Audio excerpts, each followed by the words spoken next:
এদিকে নিম্নচাপের অভিমুখ ক্রমশ উপকূলমুখী, ওদিকে ফুঁসছে ঘূর্ণাবর্ত। আগামী কদিন কি ভাসবে বাংলা? রাজ্যের মোট 15টি জেলা ভাসতে চলেছে বৃষ্টিতে। জেলায় জেলায় ধেয়ে আসছে বজ্রবিদ্যুৎ সহ বৃষ্টি, সেই সঙ্গে দমকা ঝোড়ো বাতাস বইবে। সন্দীপ প্রমাণিক বলেছেন যে উত্তর বঙ্গোপসাগরে 24শে জুলাই একটি নিম্নচাপ তৈরি হয়েছে।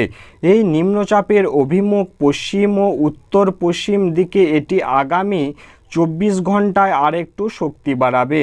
দক্ষিণবঙ্গ ও উত্তর উড়িষ্যার দিকে এগোচ্ছে এটি। এরপরে দক্ষিণবঙ্গের জেলাগুলিতে 24 ও 25 ভারী থেকে অতি ভারী বৃষ্টির সম্ভাবনা। আগামী 24শে জুলাই 2 চব্বিশ পরগনা, 2 মেদিনীপুরের ভারী থেকে অতি ভারী বৃষ্টির সম্ভাবনা। অন্য জেলাগুলিতে ভারী বৃষ্টির পূর্বাভাস। 25শে জুলাই এই বৃষ্টির পরিমাণ আরও বাড়বে। বিশেষ করে পশ্চিমের জেলা পুরুলিয়া ও বাঁকুড়াতে এই 2 জেলায় অত্যন্ত ভারী বৃষ্টির সম্ভাবনা। পার্শ্ববর্তী জেলায় ঝাড়গ্রাম, পূর্ব মেদিনীপুর, হুগলি, দক্ষিণ 24 পরগনায় কোনো জায়গায় ভারী, কোনো জায়গায় অতি ভারী বৃষ্টির সম্ভাবনা। অন্যান্য জেলাগুলিতে ভারী বৃষ্টি চলবে। 26শে জুলাই পুরুলিয়া, বাঁকুড়া, পশ্চিম বর্ধমান, ঝাড়গ্রাম, বীরভূমের ভারী বৃষ্টি হবে। অন্যান্য জেলাগুলিতে হালকা থেকে মাঝারি বৃষ্টি হবে 26শে জুলাই পর্যন্ত। 27শে জুলাই উপকূলের জেলা যেমন 2 চব্বিশ পরগনা ও পূর্বের জেলাগুলিতে ভারী বৃষ্টি হবে। অর্থাৎ বৃষ্টিপাত এখনই কমবে না। 28 থেকে 29শে জুলাইয়ের নতুন করে ঘূর্ণাবর্ত তৈরি হবে, তখন বৃষ্টিপাতের পরিমাণ আর একটু বাড়বে।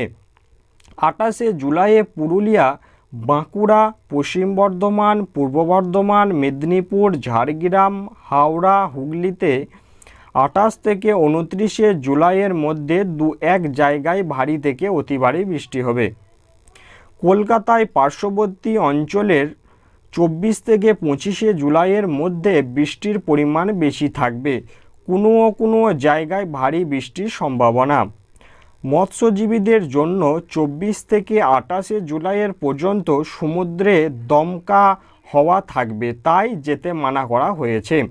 26 থেকে 27শে জুলাইয়ের কলকাতায় মাঝারি ধরনের বৃষ্টি হবে। 28 থেকে 29শে জুলাইয়ের মধ্যে কলকাতা পার্শ্ববর্তী অঞ্চলে আবার বৃষ্টিপাতের পরিমাণ বাড়বে। 24শে জুলাই উত্তরবঙ্গের কয়েকটি জেলায় ভারী বৃষ্টি। 25 থেকে 27 দার্জিলিং, কালিম্পং, জলপাইগুড়ি বৃষ্টির পরিমাণ বাড়বে। এই নিম্নচাপের কারণে প্রভাব বেশি দক্ষিণবঙ্গের জেলাগুলিতে।